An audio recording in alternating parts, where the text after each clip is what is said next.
নিশ্চয় ভাল। মই পুনৰবাৰ মিনি ব্লগ এটা লৈ আহিছোঁ আপোনালোকৰ ওচৰত।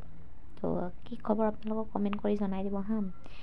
এতিয়া আমি গৈ আছোঁ চানডুবি মেলা চাবলৈ গৈ আছোঁ, যোনটো বাণিজ্য মেলা হয় বাৰু সকলোৱে জানে। তো 1 তাৰিখৰ পৰা তো আপোনাৰ 5 তাৰিখলৈকে হয়, যোনটো নতুন বছৰ এতিয়া সোমাইছে আপোনাৰ 2025 চন।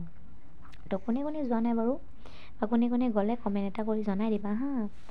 ৰ'ব আপোনালোকে ভিডিঅ'টো স্কিপ নকৰিব। দেখিছেনে গাড়ী কেনেকুৱা, বহুত মানুহ হৈছে। আপোনালোকেও আহিব, ভাল লাগিব। তো মেইন গেটটো পালোঁ বাৰু। তো ইয়াতে দেখিছে বিভিন্ন ধৰণৰ মানে সাজ পোছাক মানে কিবা কৈছে, এইটো ধৰি লওক ৰাভা, বড়ো, এটা ট্ৰাইবেল মানুহবিলাকৰ আৰু আপোনাৰ। তো মেলাটো চাই এনেকুৱা ভাল লাগিলে, বস্তু নল'লেও কিবা মেলাটো চাই ভাল লাগে নহয় জানো। ঘূৰি কিনে ভাল লাগে মানে, ইণ্টাৰেষ্টে বেলেগ মানে, মজাটোৱে বেলেগ আৰু ঘূৰাৰ।